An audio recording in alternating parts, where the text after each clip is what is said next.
જય શ્રી કૃષ્ણ મિત્રો, ચલો આપણે બટાકાની વેફર બનાવીએ. એની માટે આ રીતે બટાકા ધોઈ અને છોલી લેવાના છે. આ રીતે છોલી લેવો, બરાબર. આ રીતે આપણે વેફર પાડી લઈશું.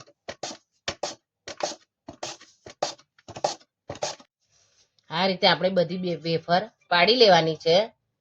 પછી એમાં પાણીમાં એને રેવા દેવાની છે, એટલે કાળી ના પડી જાય. આ રીતે આપણે એને પાણીમાં રહેવા દઈશું. વેફરને આપણે આ રીતે પાણીમાંથી લઈ અને બીજા વાસણમાં ટ્રાન્સફર કરી લઈશું. આ રીતે બધી વેફરને મેં પહેલેથી એક તપેલું આ રીતે ગરમ પાણી કરીને ઉકાળી લીધું છે.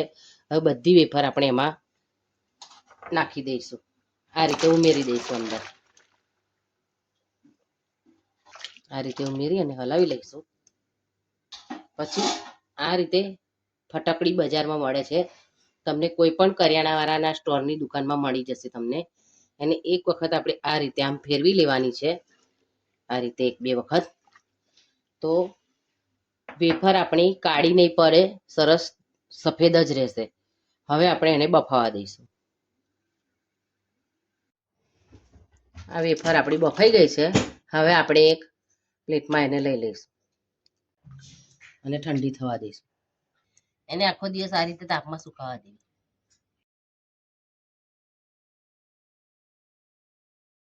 તો આપણી વેફર સરસ સુકાઈ ગઈ છે. 2 દિવસ પછી જો તમે જોઈ શકો છો કે સરસ સફેદ બની છે. હવે આપણે એને તળી લઈશું.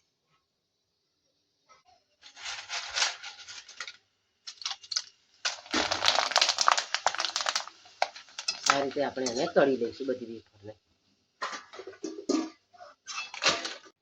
તો આપણી વેફર સરસ તળાઈ ગઈ છે. જ્યારે આ ગરમ હોય ત્યારે જ એની પર થોડું મરચું પાવડર છાંટવો. મરચું પાવડર છાંટવો ઓપ્શનલ છે, તમને ગમતો હોય તો તમારે છાંટવો.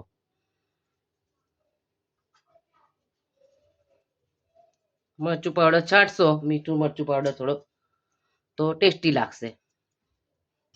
તો તૈયાર છે આપણી બટાકાની ચિપ્સ કે વેફર, જે કોઈ પણ તમે આ રીતે બનાવીને એકવાર ચોક્કસ ટ્રાય કરજો. મારો વિડીયો ગમ્યો હોય તો લાઈક શેર ને સબસ્ક્રાઈબ જરૂર કરજો. Thank you.